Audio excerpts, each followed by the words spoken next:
Well, he called me a friend. I think he's called me mentor over the years. You know, anybody that's older than you, hopefully, is a mentor. I've also been called tormentor. So part of the talk today is to look at the simultaneous existence of these parts of ourselves. And that what was a dark night of the soul for some of us also served as a spiritual awakening. A literal, metaphorical, physical, metaphysical, spiritual awakening from some of the darkest times that we had, some of the disconnection, the feeling abandoned by God. Like, where is God in this? Anybody had a thought? Like, if there's a God, now would be a good time to know something about it? So it's like, and to let that be part of the reality, the lay of the land for our humanness. It's absolutely included. And I was thinking as I listened to these lyrics, several decades ago, I had a spiritual awakening. I've had several. And one was that for any time I heard music, I was going to listen to it as intently as possible because it was God's speak to me. Every word, every lyric.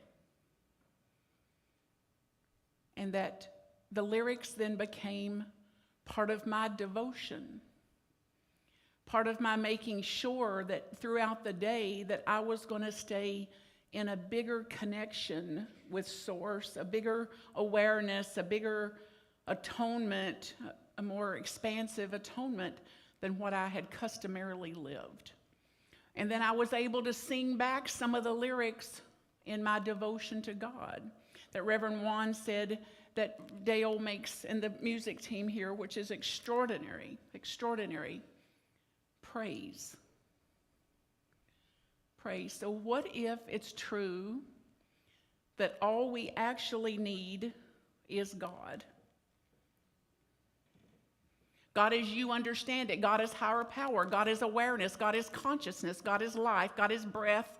God is faith. God is love. God is devotion. God is prayer. God is what keeps me from kicking somebody in the shin when they don't do it my way. I mean, we're all just a thought away from it, right? And then this is a part of this spiritual awakening, to accept this part of ourselves. We're just a hair above an animal. If evolution is true, we're just a hair above an animal. So the fact that we can have an impulse like that and not react is its own miracle. Talk about grace. And then so many chances to practice.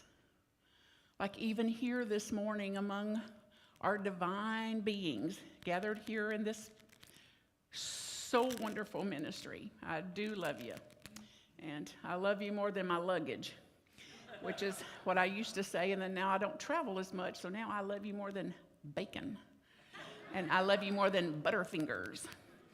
So whatever that may be, so then people were working so hard this morning to make this Sunday service jubilation that for you. High energy, caring, your connection, a spiritual awakening. So they were unloading their cars and setting up their cars and bringing in these beautiful decorations. Then somebody would come in and get it all organized just like they liked it. And then some other divine being would come in and go, oh. And then they'd come up here and rearrange it. Peace again. Then they would leave, and then somebody would come. So there was a lot of creativity going on here this morning. Now, get a sense then of what it would have been like if you had to set it up just like you like it, and some high, mighty, righteous type came in behind you and moved it when you wasn't looking. How would that have gone with you?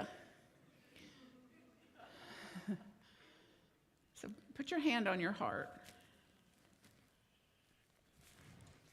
And let that part of you that would likely have been hurt or irritated or frustrated or just a little let down or reactive, let that part know that's okay. that reaction is wired in you. It's wired in you. It's okay. And you're not faulty or flawed because you have that reaction. It's okay. It's okay. And this then awakens hopefully all the parts of ourselves to where times of radiance and we're times of regret. And we're times of radiance and we're times of rumbling, where we can't make sense of things. We can't comprehend how things could be going this way. How could they think that way? How could they do that way? How could they do that? How could they not do that? So all of this is included. And then those of you that are into this work, this Caroline Myss's work, which was the small group study and the spirit group study, then you've taken a journey through this. Those of you that haven't been a participant in that, you still can. So the book is entitled Anatomy of the Spirit. And it takes us through our whole being, the grounded part of our being, into the emotional part of us, the forgiving heart part of us, into the way we speak and think and express, and then into the crown chakra this week. Then all of that to have a literal spiritual awakening. So not a spiritual awakening that'll come, but a spiritual awakening right now, today, that says, my devotion to being and expressing what I'm singing and what I'm praying makes the difference.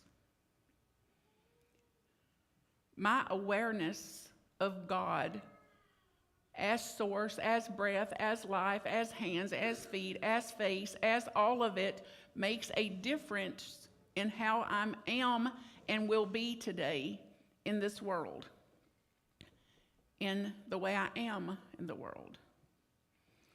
And she encourages us to make a choice like this on a daily basis. And I don't know for you, but I have to do it more often than daily.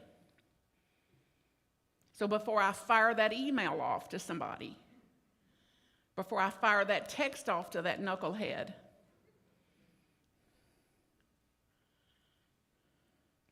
before I rearrange things that don't belong to me, before I insert myself into something that is none of my business. So moment by moment, interaction by interaction. So I pulled a few quotes. You'll have the Caroline Myss quotes, they're in the book. So these comes from some other mystics and teachers. Let's see, this is a part of where you would want to give me the inner, when you think about suffering is a gift, right? Anybody wake up and go, bring on the suffering? No sane person would do that. And is suffering included? Altogether, is suffering included in the human learning processes? Altogether. See, we could have a little choir. Yes, yes, yes, yes, yes. This is why they don't let me sing. Yes, suffering is included. Suffering is included in our human journey. Out of suffering have emerged some of the strongest souls we've known about, read about.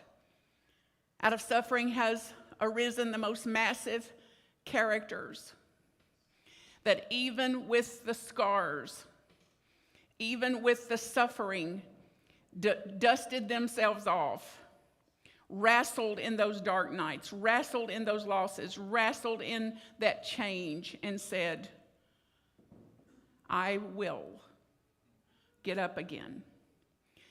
I just watched a documentary with Celine Dion. Did any of y'all see it? And what happened went from this to can't move.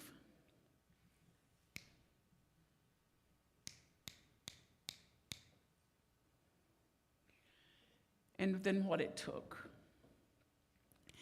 And she said, the truth is, I've traveled the world, and I've seen very little of it. Because I was there for the people. She was there in service. She was there from a small age. She knew exactly what she was on the earth for, what she was here to do. And then if she eventually says, so when I can't run, I walk. And when I can't walk, I crawl. You all have lived this way.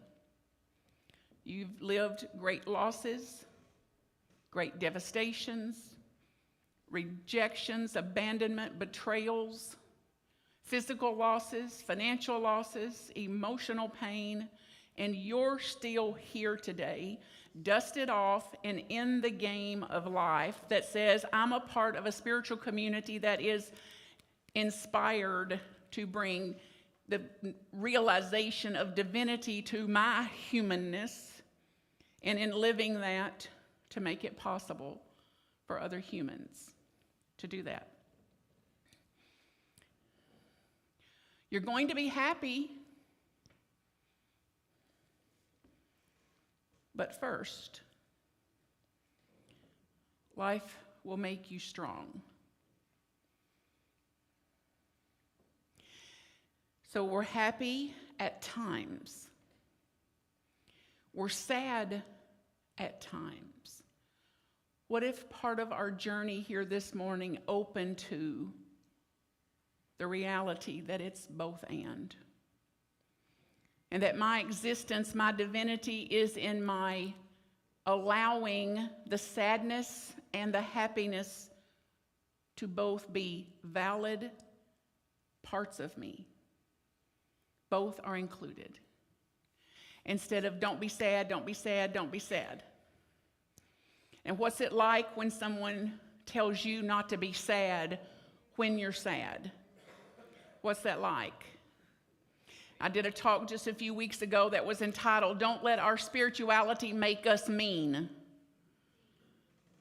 So think about when you were in the depths of suffering, your own dark night. Caroline Myss calls it a dark night of the soul. When you were less connected, less radiant, less joyful, grieved. And what some of us well-intended, high righteous spiritual people may have said to you. What was that like? This is the reason not to do this. And not to do it anymore. Not to do it to ourselves.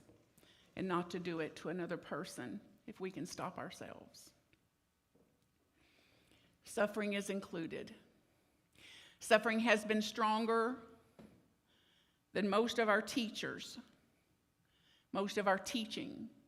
Suffering has taught me to understand what my heart is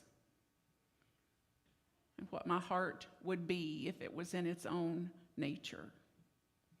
What it used to be. I have been bent and broken, and I hope the bent and broken has left me in better shape.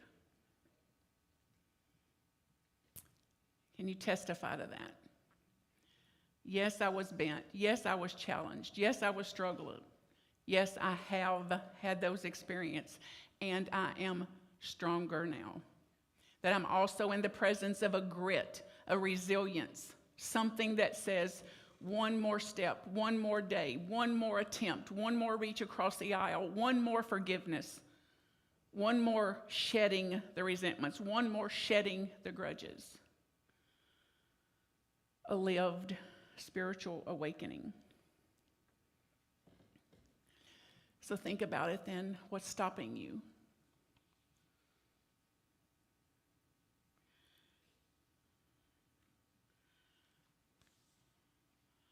What stops you from living what you know?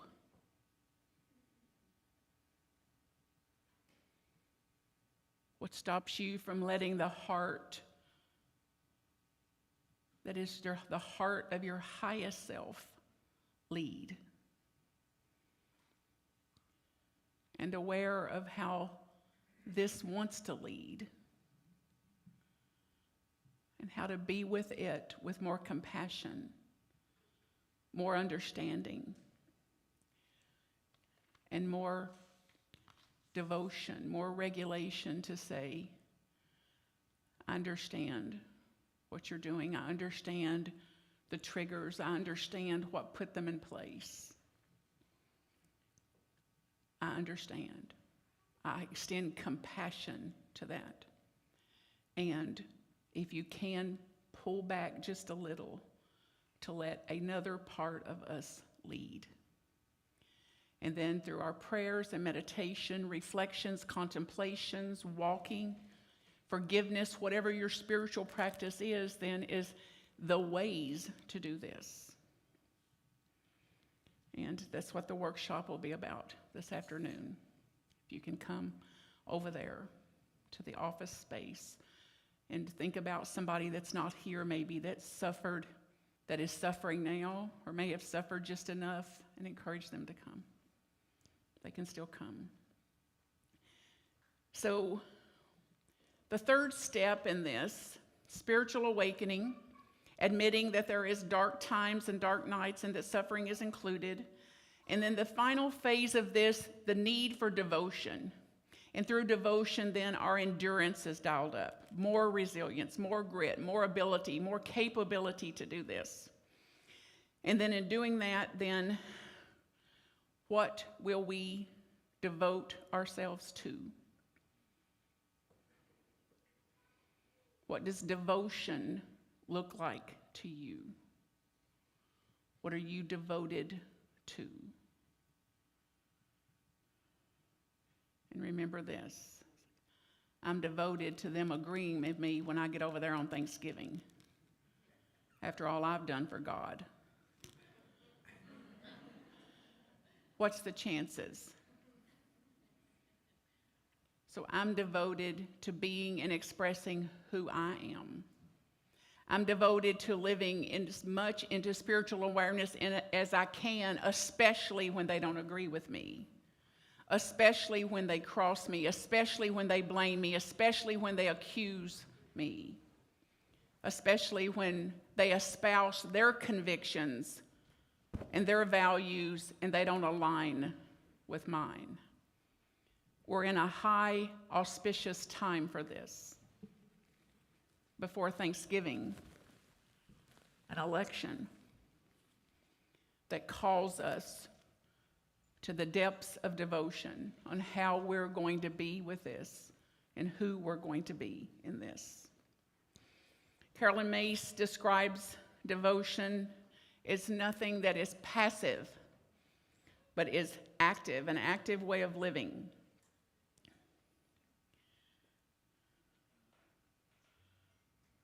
So how will you dial up your devotion today?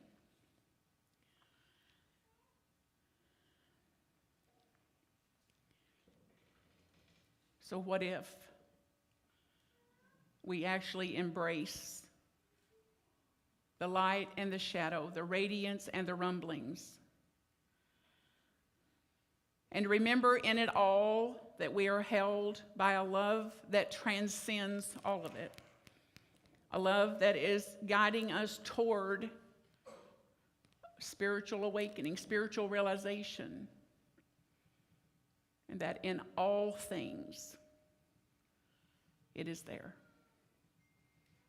in all pain and all emotion. And then I was called this morning and I shared, like, my favorite quotes. Unity's founders are Charles and Myrtle Fillmore. And I've had an experience of them that has benefited me now for all these years, going on 3 decades of this. And Charles said, reportedly around age 87, I fairly sizzle with zeal. I fairly sizzle with zeal. I fairly sizzle with zeal and enthusiasm. And here's my favorite part. to do what is mine to do. Not as what theirs to do, not as what the young ones to do, but to do what I'm here to do. That's plenty. Friends, that's plenty. And then Myrtle Fillmore's, that's bolstered me up and inspired me over the years, that I return to, often says something along the lines of, you have within you, right here and right now, the God-given gifts